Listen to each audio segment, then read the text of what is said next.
ایک مسجد کے امام نے ایسا گناہ کیا کہ اس پر اللہ پاک کا عذاب آیا۔ گاؤں کی جامع مسجد کا امام حافظ حبیب ایک نیک پرہیزگار اور عالم شخص سمجھا جاتا تھا۔ ہر جمعہ کو لوگ دور دور سے آ کر اس کا خطبہ سنتے اور نماز کے بعد اس کے ہاتھ پر دعائیں کرواتے۔ مگر حافظ حبیب کا ایک راز تھا، ایک چھپا ہوا گناہ۔ وہ راتوں کو مسجد میں اکیلا بیٹھ کر دوسروں کی غیبت کرتا، نوجوانوں کی نیتوں پر شک کرتا اور دل میں تکبر پالتا۔ اسے یقین تھا کہ لوگ اسے ولی سمجھتے ہیں، اس لیے اس کی نیتوں کو کوئی جان نہیں سکتا۔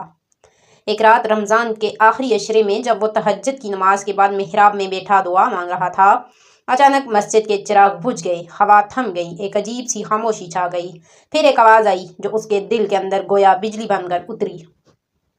اے حبیب، تم لوگوں کے دلوں میں خدا کا خوف ڈالتے ہو، مگر خود تمہارے دل میں ہمارا خوف نہیں۔ تم نے علم کو غرور کا ذریعہ بنایا، عبادت کو ریاکاری کا راستہ اور مسجد کو اپنی بڑائی کا منبر۔ اب تمہارے چہرے سے پردہ ہٹا دیا جائے گا۔ صبح جب لوگ مسجد میں آئے تو حافظ حبیب بے ہوش پڑا تھا۔ اس کا چہرہ کالا ہو چکا تھا اور زبان گنگ، وہ بول نہیں سکتا تھا۔